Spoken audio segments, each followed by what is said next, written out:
en la radio, planteando estos problemas, el problema de los piquetes y el problema de las necesidades sociales, como un problema de agenda porteña, aunque también la atravesaba la agenda nacional que tiene que ver con la interna del gobierno. Andrés Malamud, Marina, sí, está en Portugal. Vamos a dialogar con él, si te parece. Lo saludamos. Sí, saludamos entonces a Andrés Malamud, tomamos contacto con él. Acá el equipo de 830M te saluda, Andrés. ¿Qué tal? ¿Cómo están? Buenos días para todos ustedes. Buen día. Como siempre es muy útil para nosotros que veamos lo que pasa con la Argentina en perspectiva. Te tiro los 3 datos que vos lo sabrás. Hoy se conocerá la inflación, más del 6%. Hoy va a hablar Cristina y se espera que en el CCK de una especie de parábola para hablar primero de Europa, etcétera, etcétera, por el marco y el contexto, y después termina hablando del gobierno y de la economía. Y la otra es la interna del gobierno. ¿Quién gana la interna del gobierno? Y nosotros, de nuevo, como rehenes. Tu primera mirada. Argentina vive malos tiempos económicos y sorprendentemente estables tiempos políticos, ¿verdad? Esto es el puzzle, este es el rompecabezas que es difícil explicar. Cuando toda América del Sur estaba incendiada, Argentina se mantenía estable. Las condiciones económicas se agravaron en todos lados, pero principalmente en Argentina porque veníamos mal de antes y ahora nos cae encima la guerra y la pandemia. ¿Por qué se mantiene la estabilidad?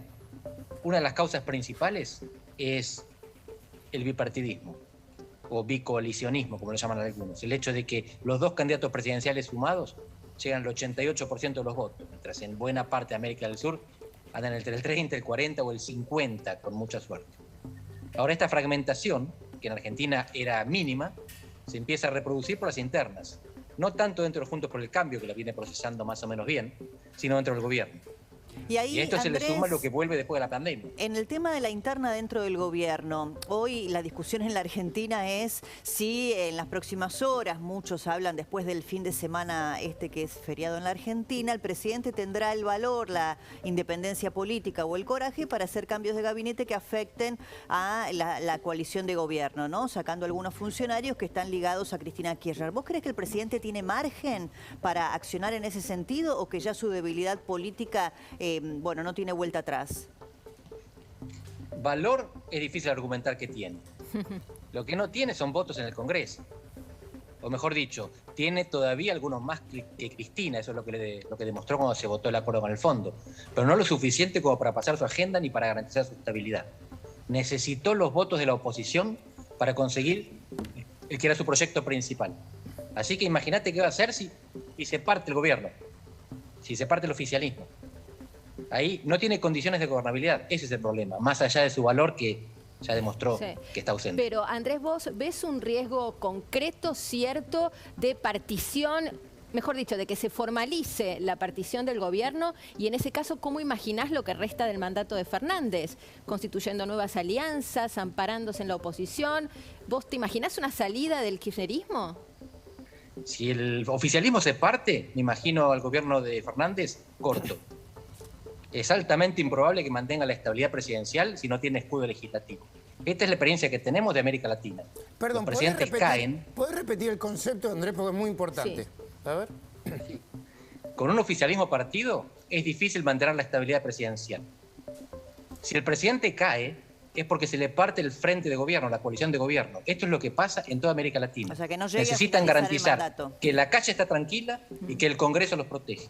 Si pierde ese escudo legislativo, depende de la oposición. Y la oposición acá no es golpista ni mucho menos. La oposición no tiene ningún interés en acortar el mandato presidencial. Quiere que Alberto Fernández se haga cargo de las consecuencias de sus políticas hasta el final, naturalmente. Pero tampoco tiene para que no le pase interés en como cogobernar. 2015, que no hace una crisis.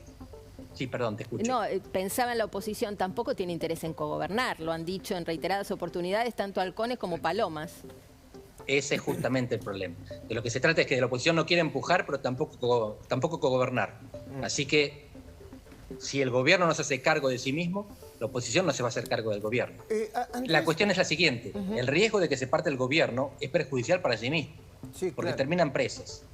Así que está en su propio interés mantener unidad del gobierno, pero muchas veces, como la fábula de la rana y el escorpión, uno actúa en función de su naturaleza y no de su interés. Bueno, Andrés, acá es interesante pararse en la irresponsabilidad del gobierno, ¿no? la irresponsabilidad. El presidente juega, entre comillas, a que Cristina no lo va a terminar de empujar porque no quiere pasar a la historia como una vice golpista.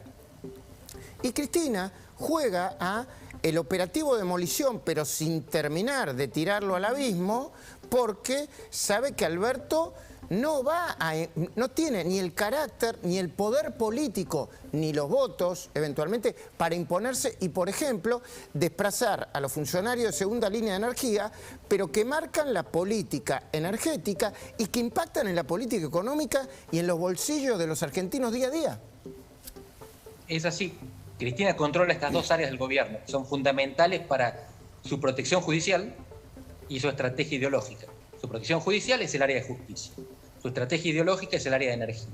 Y la cuestión es que los grandes problemas fiscales que tiene Argentina en este momento dependen de la energía. La energía está, lo sabemos, regalada. El transporte y la energía en Argentina son muy baratos, todo lo demás, no. Y en América Latina, tenemos... Disculpa, estoy escuchando una voz de fondo. Me parece que la producción está hablando. Sí, y sí. A ver si puede... A vos te escuchamos perfectamente, sí. Andrés, ¿no? Yo los escucho bien a ustedes y escucho a alguien más que habla. Perfecto. Ahora lo hacemos callar y hasta mañana a la mañana no vuelve a hablar más, Andrés. Dale. No. Espero que esté hablando bien de vos, la voz que está ahí atrás. Están diciendo, está diciendo, sigan, que es muy interesante lo que está contando Andrés Malamud. Bueno, y lo que viene más entonces, porque te cuento, lo que genera estallidos sociales en América Latina son los tarifazos, sobre todo de transporte y energía. Y eso es lo que el gobierno firmó con el fondo, diciendo que no. Ahí está el nudo de la cuestión, Andrés. Mira, menos mal que pudimos hablar hoy con vos porque me parece que acá está el nudo de la cuestión. Los tarifazos generan inestabilidad institucional, bueno, mucho problema como le pasó a Macri, y sin embargo son casi una de las pocas herramientas para equilibrar la economía porque los subsidios no aguantan más.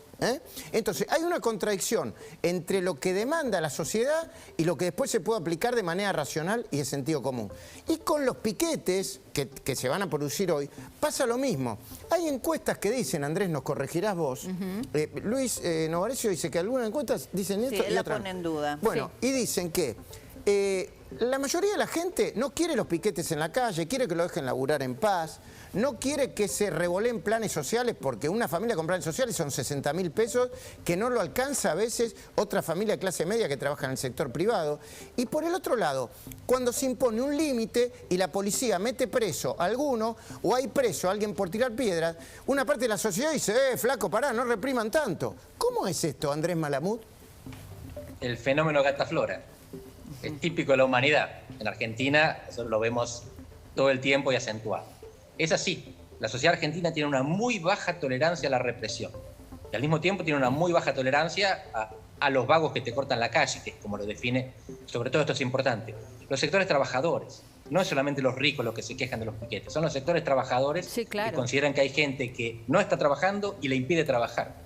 Es una división interna dentro de los sectores populares. Esto es lo importante. Que se manifiesta en la interna del peronismo. Claro, es pobres contra pobres. La interna del peronismo también representa a esta división dentro de los sectores populares. Los que tienen un trabajo formal, que cada vez les alcanza para menos, y ven que los que no tienen trabajo formal reciben un plan y viven mejor que ellos. Ahora, Andrés, a mí me impacta esto que decías del clima social y cómo puede alterarse en función del tarifazo. ¿Se puede hacer algún tipo de proyección al respecto?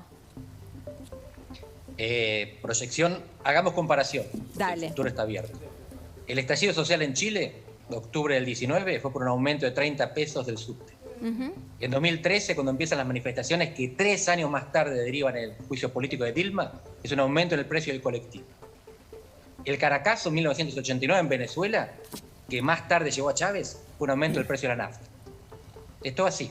En África es diferente. Los países más pobres explotan cuando aumenta el trigo, cuando aumenta el pan.